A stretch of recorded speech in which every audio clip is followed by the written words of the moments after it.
একদিন সকালে ছোট্ট ছেলে টুনটুন ঘুম থেকে উঠে বলল, মা, আমি আজ নতুন নতুন শব্দ শিখতে চাই। মা হাসি মুখে বললেন, বাহ, শব্দ শিখলে তুমি অনেক বুদ্ধিমান হবে। ঠিক তখনই টুনটুনের ঘরে এসে হাজির হল তার জাদুর বন্ধু পিপু তোতা। পিপু খুব মজার তোতা, সে কথা বলতে পারে আর গানও গায়। পিপু বলল, টুনটুন, চলো আজ আমরা শব্দ শিখার জাদুর দেশে যাব।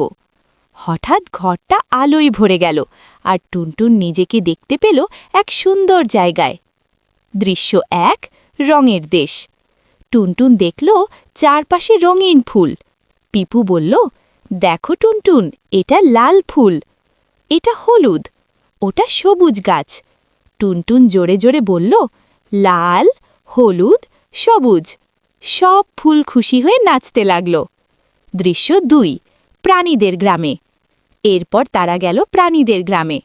একটি কুকুর বলল, ঘেউ ঘেউ। একটি বিড়াল বলল, মিউ মিউ। একটি গরু বলল, হাম্বা। পিপু বলল, এইগুলো প্রাণীর নাম। টুনটুন বলল, কুকুর, বিড়াল, গরু। সব প্রাণী হাততালি দিল।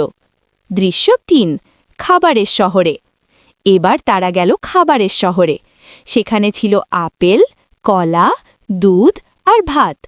টুনটুন বলল, আমি আপেল খাই, দুধ খাই। খাবারগুলো হেসে উঠল। দৃশ্য 4, কাজের মাঠ। পিপু বলল, এবার কাজের শব্দ শিখি। একজন দৌড়াচ্ছে, দৌড়ানো। একজন লাফাচ্ছে, লাফ। একজন বসছে, বসা। একজন হাঁটছে, হাঁটা। টুনটুন সব কাজ নকল করে করতে লাগল। সে হেসে বলল, আমি দৌড়াই, লাফাই, হাঁটি। দৃশ্য 5, অনুভূতির বন। এরপর তারা গেল অনুভূতির বনে। একটি মুখ হাসছে, খুশি। একটি মুখ কাঁদছে, দুঃখ। একটি মুখ রাগ করছে, রাগ। পিপু বলল, আমরা মানুষ, আমাদের অনুভূতি আছে। টুনটুন বলল, আমি খুশি। দৃশ্য 6, ঘরের জিনিস। সবশেষে তারা গেল ঘরের দেশে। সেখানে ছিল চেয়ার, টেবিল, বই আর বল। টুনটুন একে একে সব নাম বলল।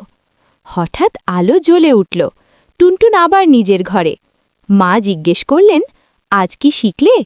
টুনটুন হাসি মুখে বলল, রং, প্রাণী, খাবার, কাজ আর অনুভূতির শব্দ। মা বললেন, বাহ, তুমি তো অনেক শব্দ শিখে ফেলেছ।